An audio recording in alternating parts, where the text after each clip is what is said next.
মহাদেব শক্তির পুনর্জন্মের অপেক্ষায় সংসারের ওপর বিরক্ত হয়ে গভীর ধ্যানে মগ্ন হয়ে যান,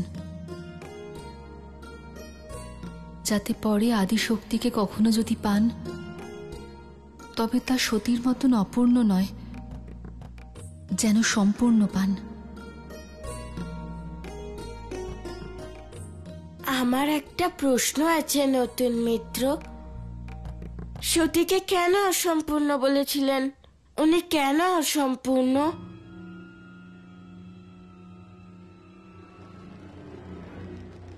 আমি তোমায় বলছি মূঢ়,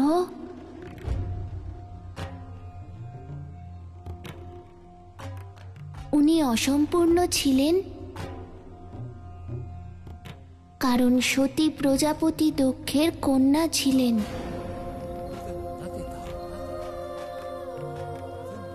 আর দক্ষ অহংকারী ছিলেন, নির্দয় ছিলেন, আর প্রতিশোধের আগুনে জ্বলছিলেন। আর উনি সতীকে জন্ম এই প্রতিশোধ নেওয়ার জন্যই দিয়েছিলেন, নিজের লক্ষ্যে পৌঁছানোর জন্য।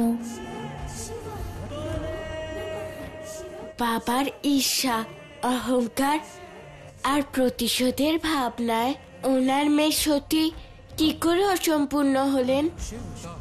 বীজ যেমন হয় ফসলও তেমন হয় মূঢ়।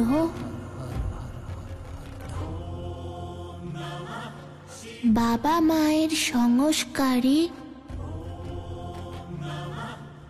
সন্তানের স্বভাবকে নির্ধারণ করে। নিজেকেই দেখো, আমাদের স্বভাব ঠিক সেরকমই। যেমন আমাদের মায়ের, বিনম্র, অন্যের দুঃখ দেখে যিনি নিজে দুঃখ পান।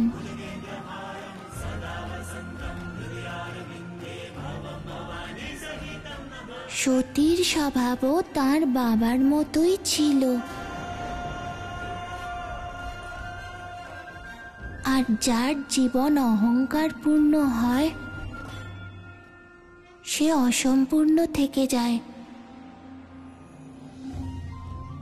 শিব ভালোবাসার প্রতিমূর্তি, আর তাই তো তিনি বহুবার সতীর প্রাণ রক্ষা করেছিলেন।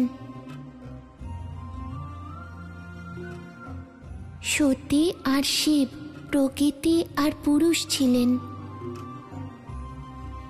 ওনারা আদিকাল থেকেই একে অপরের পূরক ছিলেন। তাই সতী প্রথম দেখাতেই শিবকে ভালোবেসে ফেলেছিলেন। কিন্তু তার বাবার সংস্কার তার ভালোবাসার পথে বাধা হয়ে দাঁড়িয়েছিল। সতীর অপূর্ণতা তো আমি বুঝতে পেরেছি, কিন্তু সম্পূর্ণতার পরিভাষা কি?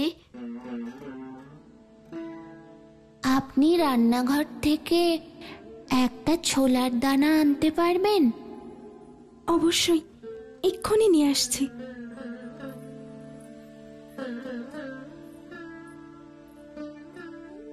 ছোলা কেন আনাচ্ছ মিত্র, তাও একটা দানা?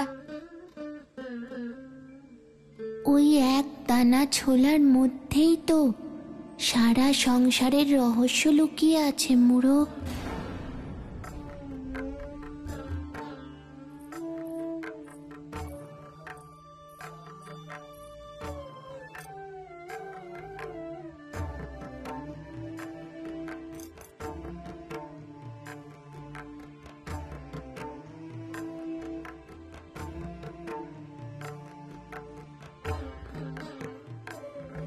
এটা আমি আমার বাবার থেকে শিখেছি। যখন উনি নিজের শিষ্যদের এই ছোলার দানা দেখিয়ে সৃষ্টিচক্রের বিষয় বোঝাচ্ছিলেন।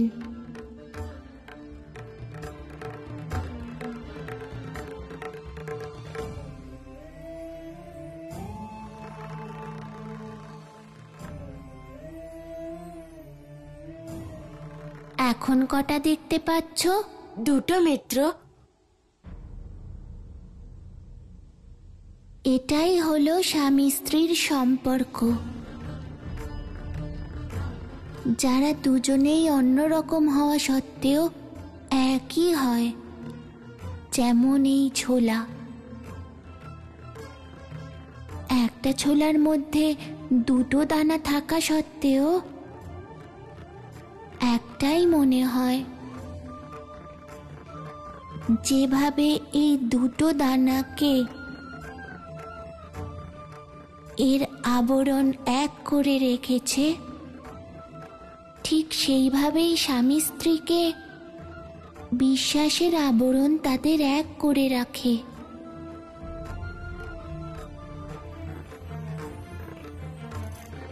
খুব সুন্দরভাবে ব্যাখ্যা করেছেন আপনি মিত্র। যেভাবে ছোলার দানার দুটো ভাগই একে অপরের সঙ্গে জুড়ে থাকে, সেইভাবে সতী শিবের সঙ্গে জুড়তে পারেননি। প্রথমে শিবকে সন্দেহ করেন, আর যখন সন্দেহ দূর হয়ে যায়, তখন শিবের বারণ করা সত্ত্বেও তার বাবা প্রজাপতি দক্ষের যজ্ঞতে সম্মিলিত হতে যান। এটাই সতীর অসম্পূর্ণতা ছিল, অটুট বিশ্বাসের অভাব।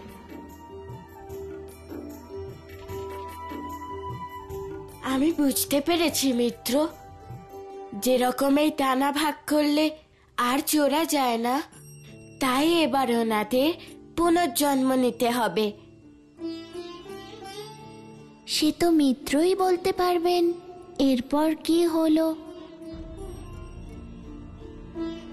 তাহলে শিবের আদিশক্তির অসম্পূর্ণতা থেকে জন্ম নেওয়া নৈরাশ্য আর সতীর বিচ্ছেদের কষ্টের কি সমাপ্তি ঘটল? যদি আদিশক্তির পুনর্জন্ম হয়, তাহলে নিজের সম্পূর্ণতা কি খুঁজে পেয়েছিলেন? আমার সংবাদই মহাসতী অনসূয়ার তপস্যা থেকে জন্মানো সংকটকে দূর করতে পারে। এবার মহাসতী অনসূয়াকে একটা পরীক্ষা দিতেই হবে। এর মধ্যে আমি যে শর্ত রেখেছি, যদি মহাদেব সেটা মেনে নেন, তাহলে আমি কৈলাসে ফিরে আসব। তোমার প্রস্তাব রাখার জন্য যদি আমি কাল যাই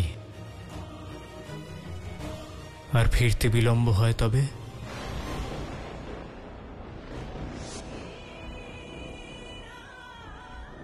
ওনার এই কথার অর্থ কি? উনি আমার অসম্পূর্ণতাকে নির্দেশ করছেন না তো, যার কারণে উনি আমাকে ত্যাগ করে দেবী অনসূয়ার পুত্র হয়ে জন্মেছেন? বলুন মিত্র, সতীর পরে আদিশক্তি কোন রূপে জন্ম নিয়েছিলেন? আর তার জন্মের পরে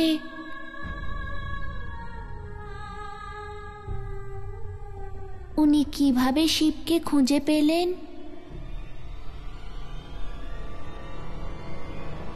শিব,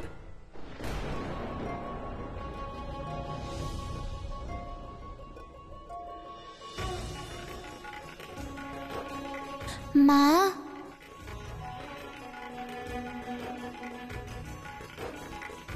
আজ কাহিনী এই পর্যন্তই থাক, গৃহে চলো।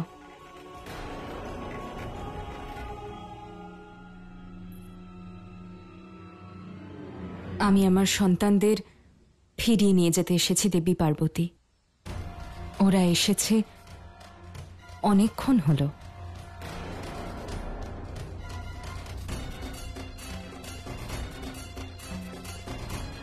তোমরা দুজন বাইরে যাও, আমি আসছি।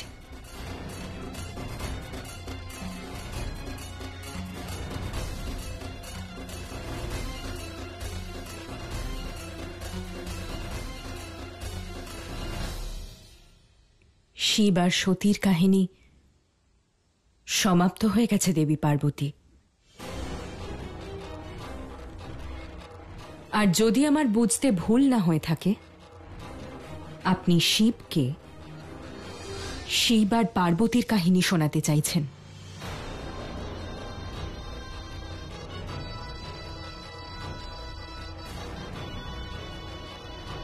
যা আমার কাছে আমার সন্তানদের আমার থেকে দূরে সরিয়ে দেওয়ার অত্যন্ত ঘৃণ্য প্রচেষ্টা। তাই এবার আমি আমার পুত্র শিবকে শিব আর পার্বতীর কাহিনী শোনার অনুমতি দিতে পারবো না দেবী পার্বতী, আর আপনি তার প্রচেষ্টাও করবেন না।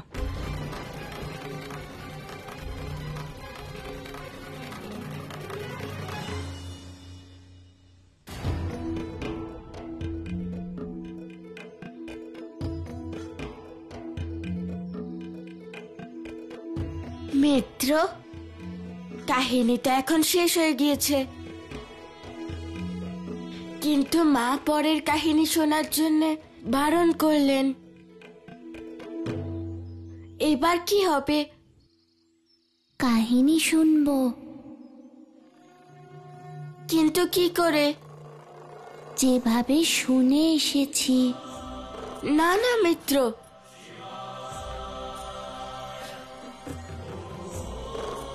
মা আমাদেরকে আসতে দেবেন না, আমাদের উপর ক্রুদ্ধ হবেন। মা ক্রুদ্ধ হবেন না? হ্যাঁ, প্রথমে হয়তো বারণ করবেন, কিন্তু কিছুক্ষণ পরে অনুমতিও দিয়ে দেবেন।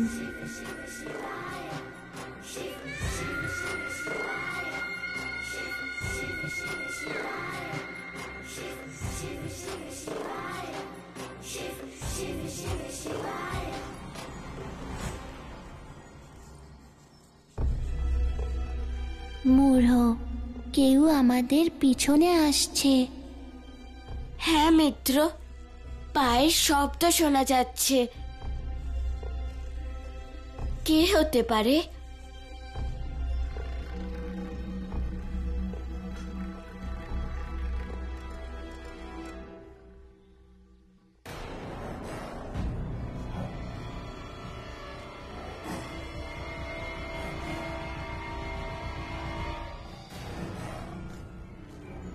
তোমরা দুজনে এখানে?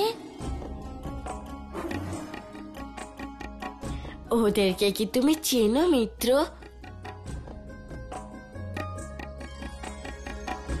হ্যাঁ, এরা তো তারাই যাদের মাকে আমি কষ্ট থেকে মুক্তি দিয়েছিলাম। আপনি চিন্তা করবেন না, আমি আপনার সন্তানদের কিচ্ছু হতে দেব না। যখন স্বয়ং পশুপতিনাথ আমার সন্তানদের দায়িত্ব নিচ্ছেন, তখন আমার এই শরীর থেকে আমায় মুক্ত করুন প্রভু।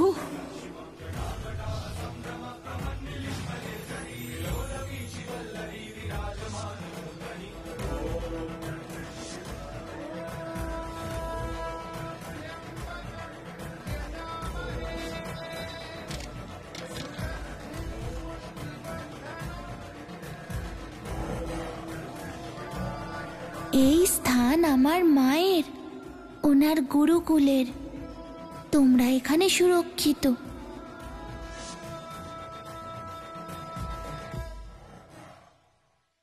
তোমরা দুজনে এখানে কি করছো?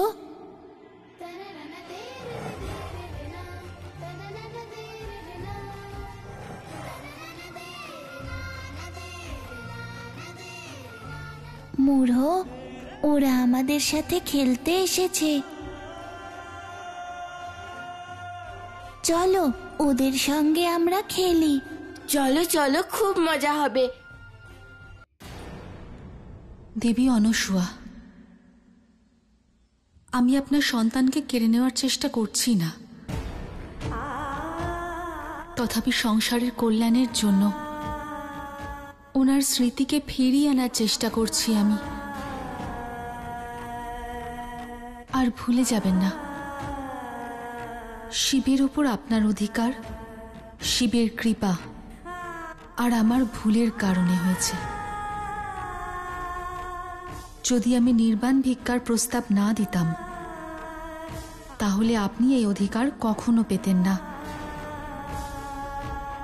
একজন নারী হয়ে আর একজন নারীর অপমানের এই শাস্তি, যে শিবের শক্তিকে শিবের সাথে দেখা করার জন্য অন্য কারোর অনুমতি নেওয়ার প্রয়োজন হচ্ছে, আমার সন্তান হওয়া শিবেরও তো ইচ্ছে হতে পারে,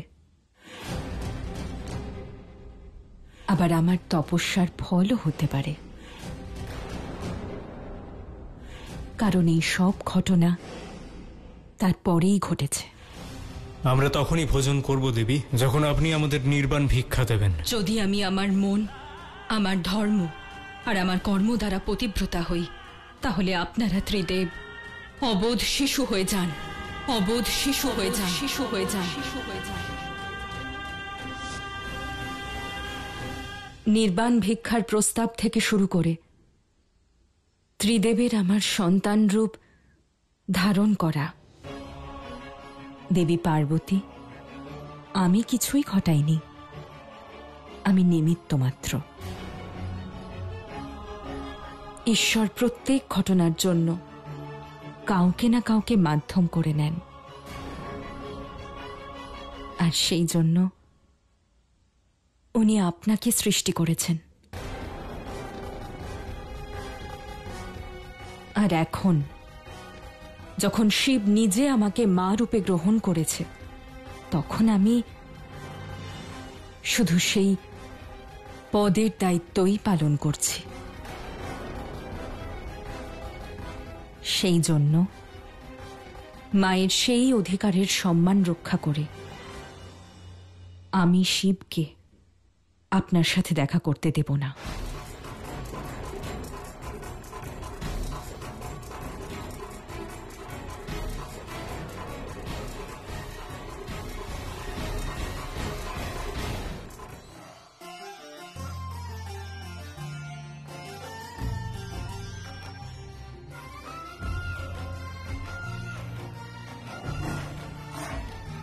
আরে দাঁড়াও দাঁড়াও দাঁড়াও। হ্যাঁ,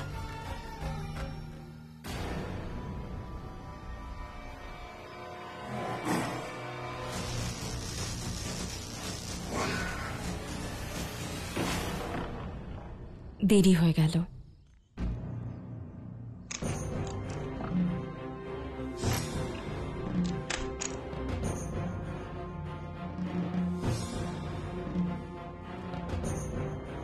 দেব, নারায়ণ, হ্যাঁ মা। হ্যাঁ মা, শিব আর মূঢ় কোথায়? ওরা দুজন এখনো তো ফিরে আসেনি মা। এখনো ফেরেনি? না মা, আমরা তো ভেবেছিলাম ওরা তোমার সাথে আছে। না, আমি তো আগেই পাঠিয়ে দিয়েছিলাম। কোথায় গেল ওরা? সাবধানে থাকবেন। শিবকে মায়ার বাঁধনে বাঁধার প্রয়াস করতে গিয়ে আপনারই কাছ থেকে যেন সারা জীবনের মতন চলে না যান।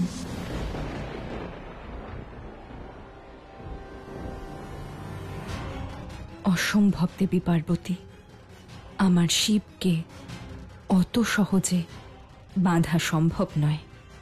আমি জানি, আমার বিশ্বাস, ও নিশ্চয়ই ধ্যানশিলার দিকেই চলে গিয়েছে। নারায়ণ। হ্যাঁ মা। শিব ধ্যানশিলার কাছেই গিয়েছে, তুমি ডেকে নিয়ে এসো। ওকে বলো মা ডাকছে, তারপর আমরা একসাথে ভোজন করব। ঠিক আছে মা।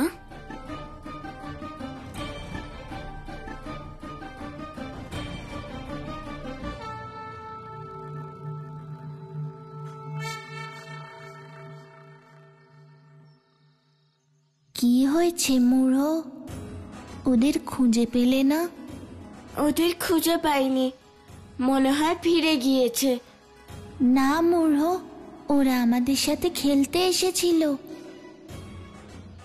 খেলা না করে ওরা যাবেই না। কিন্তু দেখতে তো পাচ্ছি না।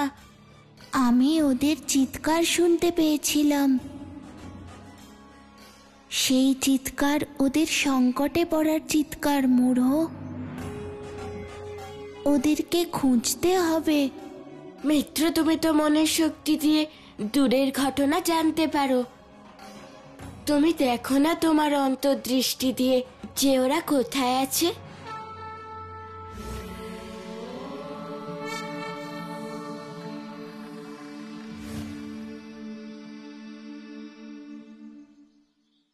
ওদের সম্পর্কে কিছুই জানতে পারছি না মূঢ়। তাহলে এবার? তুমি চিন্তা করো না মূঢ়, আমরা ঠিক খুঁজবই। তুমি ওইদিকে খোঁজো, আমি এইদিকে খুঁজছি। ঠিক আছে মিত্র। শাবক বন্ধু, শাবক বন্ধু,